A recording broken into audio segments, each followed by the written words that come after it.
খ্রিস্টান ধর্মাবলম্বীদের অন্যতম প্রধান ধর্মীয় উৎসব প্রভু যীশু খ্রিস্টের জন্মদিনের শান্তির বার্তা সমাজের সব অংশের মানুষের কাছে পৌঁছে দিতে আগরতলা শহরে অনুষ্ঠিত হলো এক শান্তি র্যালি। আগরতলা চার্চেস কোঅর্ডিনেশন কমিটির উদ্যোগে আয়োজিত এই শান্তি পদযাত্রাটি আগরতলা প্রগতি স্কুলের মাঠ থেকে বের হয়ে শহরের বিভিন্ন পথ পরিক্রমা করে।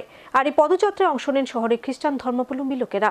আগামী 25শে ডিসেম্বর খ্রিস্টান ধর্মাবলম্বীদের অন্যতম প্রধান ধর্মীয় উৎসব। প্রভু যীশু খ্রিস্টের জন্মদিনটি প্রতি বছরই বিশেষ ধর্মীয় নানা অনুষ্ঠানের মধ্য দিয়ে উদযাপন করে থাকে খ্রিস্টান ধর্মাবলম্বীরা, যা অন্যান্য ধর্মাবলম্বীদের কাছে বড়দিন হিসেবে পরিচিত। বিশ্বের বিভিন্ন প্রান্তের সাথে রাজ্যেও প্রতি বছর উৎসবের মেজাজে অনুষ্ঠিত হয় বড়দিন উৎসব। আগরতলা শহরতলি মরিয়মনগরে বড়দিন উপলক্ষে সরকারিভাবে অনুষ্ঠিত হয় বিশেষ মেলা। আর এই মেলায় খ্রিস্টান ধর্মাবলম্বীদের পাশাপাশি অন্যান্য ধর্মাবলম্বী লোকেরা উৎসবের মেজাজে সামিল হয়ে থাকে। ইতিমধ্যেই শুরু হয়ে গেছে এই উৎসবের প্রাক প্রস্তুতি। আসন্ন বড়দিন উৎসব নির্বিঘ্নে সম্পূর্ণ করতে প্রস্তুত প্রশাসনও। তাই রাজ্যের প্রতিটি উপজাতি ধর্মবর্ণ নির্বিশেষে সব অংশের মানুষ বড়দিনের উৎসবে সামিল হবার প্রতীক্ষায় রয়েছেন এখন।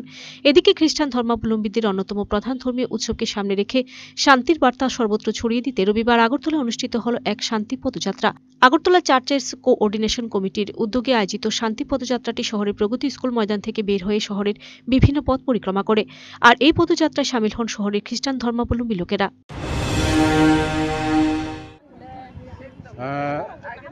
আজকে আমাদের আগরতলা শহরে আগরতলা চার্চেস কোঅর্ডিনেশন কমিটির পক্ষ হয়ে বড়দিন উপলক্ষে একটা শান্তি শুভ যাত্রা আমরা বের হচ্ছি। এই জন্য সমগ্র রাজ্যবাসীকে, শহরবাসী আমাদের তরফ থেকে আমরা শুভ বড়দিন উপলক্ষে আন্তরিক শুভেচ্ছা ও ধন্যবাদ জানাই। এটা যীশু খ্রিস্ট আগমনের যে শান্তির বার্তা, এই আনন্দ সমাজ লোকেরই হইবে, সেই বার্তা নিয়ে আমরা যাচ্ছি। Video report search India.